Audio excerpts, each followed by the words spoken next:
After this, Paul left Athens and went to Corinth.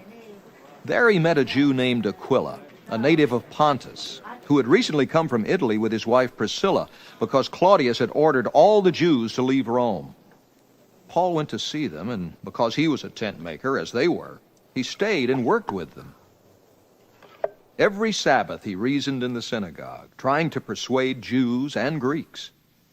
When Silas and Timothy came from Macedonia, Paul devoted himself exclusively to preaching, testifying to the Jews that Jesus was the Christ.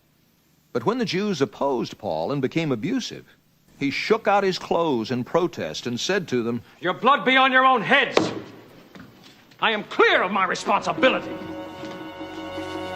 From now on, I will go to the Gentiles." Then Paul left the synagogue and went next door to the house of Titius Justus, a worshiper of God.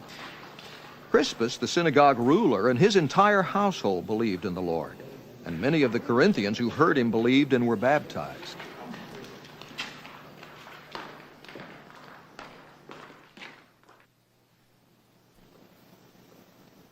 One night, the Lord spoke to Paul in a vision.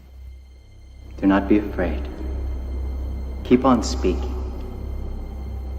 Do not be silent, for I am with you, and no one is going to attack and harm you, because I have many people in the city.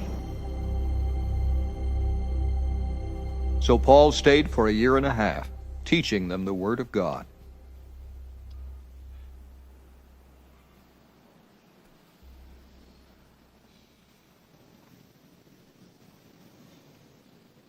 While Gallio was proconsul of Achaia, the Jews made a united attack on Paul and brought him into court.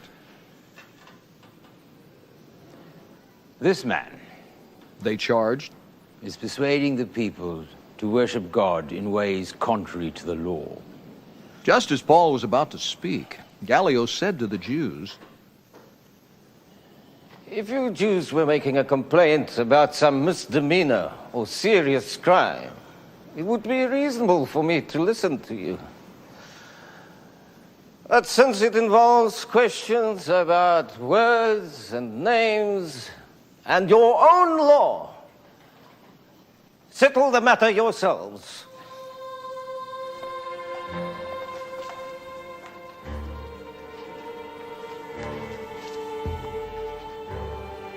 I will not be a judge of such things. so he had them ejected from the court. Then they all turned on Sosthenes, the synagogue ruler, and beat him in front of the court. But Gallio showed no concern whatever.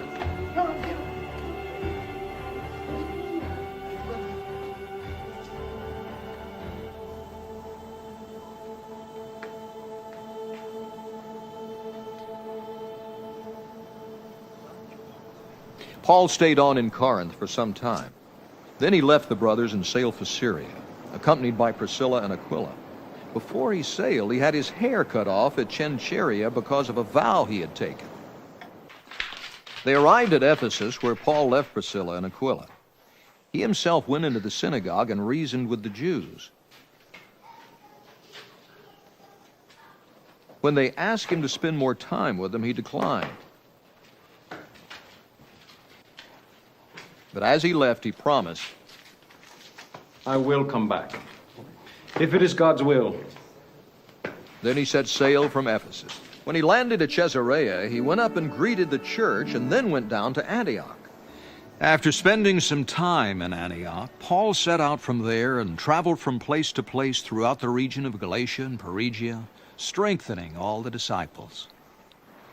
Meanwhile, a Jew named Apollos, a native of Alexandria, came to Ephesus. He was a learned man with a thorough knowledge of the Scriptures. He had been instructed in the way of the Lord, and he spoke with great fervor and talked about Jesus accurately, though he knew only the baptism of John. He began to speak boldly in the synagogue. When Priscilla and Aquila heard him, they invited him to their home and explained to him the way of God more adequately. When Apollos wanted to go to Achaia, the brothers encouraged him and wrote to the disciples there to welcome him.